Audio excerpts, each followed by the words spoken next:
Le coup de tocsin. Et pour notre coup de tocsin, je suis très heureuse de recevoir François Coq. Bonjour François Coq.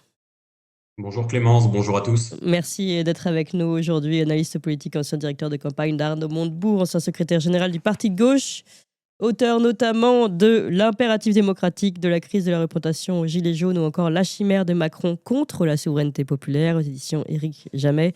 Vous souhaitiez réagir aujourd'hui à dernière prise de parole d'Éric Lombard, ministre de l'économie, sur BFM ce dimanche. Je propose d'écouter un extrait avant de vous donner la parole.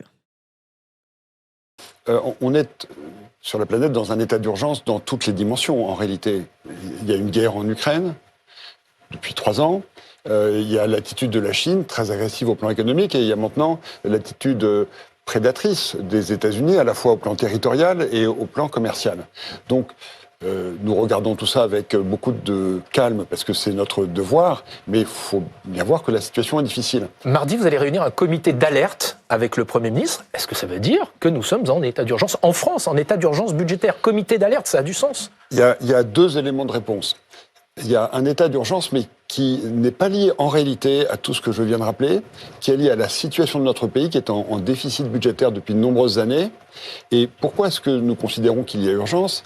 Parce que ces déficits accumulés ont produit une dette qui fait plus de 3 000 milliards d'euros.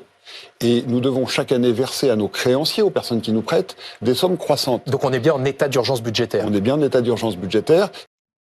Alors, on est bien en état d'urgence budgétaire et il va falloir faire ces coupes budgétaires importantes. François Coq, comment vous réagissez? Bon, tout d'abord, il faut replacer les propos de M. Lombard dans une séquence qui a été construite par le gouvernement, qui a commencé mercredi dernier et qui terminera ce mercredi. Sur une semaine, on ne va entendre parler que du budget, que des coupes qui sont programmées, mais aussi on va découvrir au final, comme par hasard, le poteau rose qui, vous le verrez, est toujours le même. Alors tout ça a commencé mercredi dernier avec la ministre des Comptes publics, Madame Amélie de Montchalin, qui a commencé par dire qu'il allait y avoir 5 milliards de moins de dépenses sur le budget actuel, sur le budget 2025, que ce qui a été voté au budget il y a 2 mois, quasiment jour pour jour. Donc 2 mois après, déjà, on annonce qu'on fera 5 milliards de moins de dépenses que ce qui a été voté. Ces 5 milliards seront pris sur les 9 milliards d'un fonds de réserve qui sera donc quasiment épuisé dès le début. S'il nous arrive une tuile, un pépin, il n'y aura quasiment plus rien dans le fonds de réserve. Et quelles sont les 2 justifications pour geler encore 5 milliards de dépenses? C'est d'un côté qu'il faut tenir, comme par hasard, les 5,4% de déficit sur lesquels nous nous sommes engagés, mais aussi faire face aux 2 milliards de dépenses pour l'Ukraine. Madame de Montchalin l'a d'ailleurs dit, elle a dit, et je la cite, qu'il fallait avoir les moyens de soutenir l'Ukraine et de réarmer notre pays. Ainsi a-t-elle justifié cette nouvelle coupe non prévue et qui n'est pas passée explicitement en tant que telle devant les parlementaires. Oui. Ça, c'était mercredi dernier. Ce dimanche, vous venez de passer l'extrait de M. Lombard, le ministre de l'économie, qui non seulement a confirmé, lui, dans un premier temps, cette coupe de 5 milliards pour le budget 2025, mais qui a commencé à nous parler du budget 2026, celui qui est en construction et qui devrait être voté théoriquement à l'automne. Et là, qu'annonce M. Lombard? Rien moins qu'une coupe désormais entre 40 et 50 milliards de moins à nouveau dans les dépenses. Je vous rappelle que pour le budget 2025, il y avait déjà une coupe entre 40 et 50 milliards par rapport au budget précédent. Tout ça nous amène à une coupe de quasiment 100 milliards en 2 ans, c'est-à-dire 2 fois l'équivalent pour la France de ce qui a été imposé à la Grèce lorsque on lui a mis le couteau sous la gorge, c'est-à-dire lorsque la Troïka, la BCE, le FMI et la Commission européenne lui ont mis le couteau sous la gorge à l'époque. Donc voilà ce qui est en train de se passer, mais M. Lombard va plus loin dans le cynisme, c'est-à-dire qu'il nous dit que l'effort viendra essentiellement des économies que nous sommes censés faire, et pour lui les économies c'est notamment sur les questions de santé et de sécurité sociale, mais il dit que ça viendra également d'une augmentation des recettes liées à la croissance. Mais quelle croissance? On a entendu ces 15 derniers jours, d'un côté, la Banque de France révisait à la baisse les prévisions de croissance et les passer de 0,9% du PIB à 0,7% du PIB, ou même l'OFCE, l'Observatoire français de conjoncture économique, nous les faire passer de 0,8% à 0,5%. Voilà la croissance qui est sans cesse révisée à la baisse et que monsieur Lombard sur laquelle il prétend dégager des marges d'économie budgétaire. Tout cela n'est pas sérieux et tout cela visera à faire des coupes claires à nouveau dans les dépenses, notamment, je le disais, les dépenses de sécu et les dépenses de santé. Et on a déjà entendu être remis sur la table la proposition qui vise à faire travailler chaque année 7 heures de plus les Français gratuitement. Oui, François Voilà. Coq, oui. Voilà pour l'épisode du week-end. Oui. Donc là, mercredi dernier, ce dimanche, et la suite arrive. La suite, alors on en a entendu un petit peu parler, il y a 2 réunions qui arrivent ce mardi. La première qui sera autour de M. Lombard toujours, la réunion des industriels. Vous savez, il réunit les industriels pour leur vendre, pour faire le service après-vente de M. Macron, qui les a enjoints, qui leur a conseillé, parce que quand même, il ne faut pas être trop directif avec ces pauvres gens-là, qui leur a conseillé de ne pas investir aux États-Unis. Donc, M. Lombard va faire mardi le service après-vente, mais enfin, on a entendu la réponse des principaux industriels, et on connaît déjà la réponse entre ce qu'est en train de leur vendre Donald Trump avec un prix de l'énergie extrêmement bas et le fait de ne pas être taxé, et le fait d'avoir juste un conseil présidentiel en France. Leur choix est quand même, malheureusement, vite fait. Mais ce mardi, il y aura aussi, vous venez de l'évoquer, l'espèce de comité d'alerte. C'est comme ça qu'il a été appelé, autour de François Bayrou, toujours cette instrumentalisation de la peur, mais ça va même au-delà cette fois. C'est pas juste un comité d'alerte, et c'est pas juste les peurs. Il y a une forme d'infantilisation qui est à l'œuvre par François Bayrou, puisqu'il met en place une conférence, et là aussi je le cite, pour sensibiliser les Français aux pathologies des finances publiques et au déséquilibre budgétaire. Et donc, il prétend faire de la pédagogie, nous dit-il, et nous expliquer ce qui serait bon pour la France. Mais je vous ferai remarquer qu'une fois encore, autour de M. Bayrou, il n'y aura pas les Français. Il prétend s'adresser aux Français, mais ce comité d'alerte réunira exclusivement des parlementaires, des ministres, les organismes de sécurité sociale et les collectivités locales. Je vous fais remarquer également que, comme toujours et de plus en plus, ces décisions sur les finances publiques ne font plus l'objet d'un réel débat démocratique.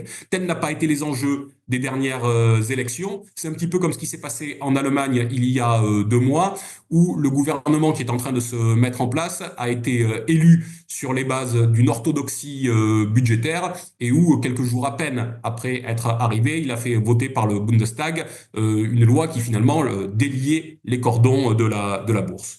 Et puis, dernier point, je m'en arrête là, je disais le poteau rose devait forcément arriver, mais le poteau rose, il arrive ce mercredi. Il arrive ce mercredi au Conseil des ministres, parce que va faire le Conseil des ministres ce mercredi?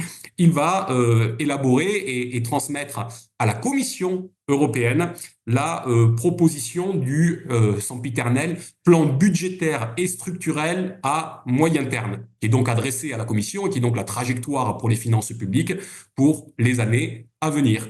Et la boucle est bouclée, puisque toutes les justifications qui ont été faites par Madame de Montchalin, par Monsieur Lombard, qui le sont également par Monsieur Bayrou, visent à revenir dans les clous de ce que nous transmettons à Bruxelles, c'est-à-dire 5,4% de déficit pour 2025, 4,6% de déficit pour 2026, et le retour aux 3% dont on sait très bien qu'ils sortent d'on ne sait où, pour 2029. Donc on voit bien que finalement, c'est ça qui structure l'ensemble des politiques publiques aujourd'hui, et c'est d'autant plus regrettable que nous sommes à un moment où il y aurait les moyens de reprendre des marges de manœuvre. Le cas de Vancorex vient d'être évoqué il y a un instant sur cette antenne.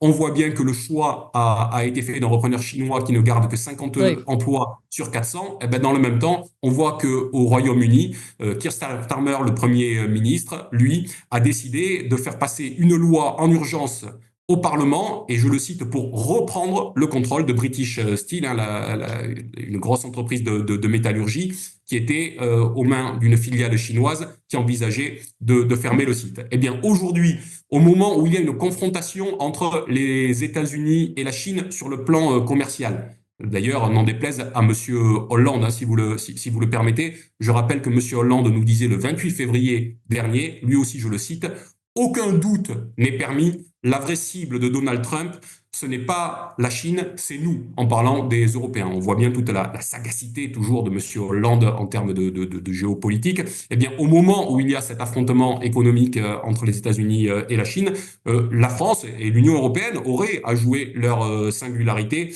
et à éviter de se mettre à l'arrêt économiquement pour pouvoir aujourd'hui se redresser. Eh bien, finalement, en suivant les règles d'orthodoxie budgétaire de la Commission, il se place là encore dans un rôle de soumission aux États-Unis qui fera que nous serons entraînés dans le même tourbillon qu'eux. François Coq, juste un dernier point. Vous avez comparé avec la situation grecque, puisque vous avez dit qu'on payait 2 fois l'équivalent de ce qui avait été imposé à la Grèce. Est-ce que vous craignez véritablement un scénario à la grecque en France ?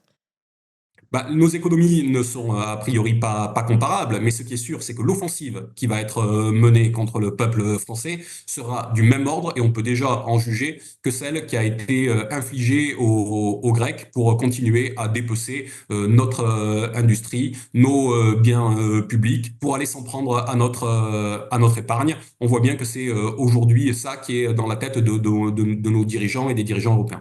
Merci beaucoup François Coq. Je rappelle vos 2 derniers livres, L'impératif démocratique de la crise de la représentation aux Gilets jaunes ou encore La chimère de Macron contre la souveraineté populaire aux éditions Éric Jamet. Merci beaucoup pour cette analyse. Merci à vous tous. Chers amis, n'oubliez pas de vous abonner à la Gazette du Tocsin sur tocsin-media.fr/gazette. Vous savez, tous les jours, Valentin vous écrit dans votre boîte mail, vous recevez le meilleur de la matinale. C'est un courriel, donc impossible à censurer par le système. C'est condensé, c'est fait pour ceux qui n'ont pas le temps ou qui préfèrent lire, tout simplement. C'est aussi une version courriel qui peut être partagée. C'est spécialement conçu pour être transféré en un clic. Bref, c'est la version efficace pour pouvoir diffuser au mieux nos idées et les véritables informations. Pour recevoir gratuitement la Gazette tous les soirs, inscrivez-vous donc tout de suite sur tocsin-media.fr/gazette, tocsin-media.fr/gazette. À bientôt.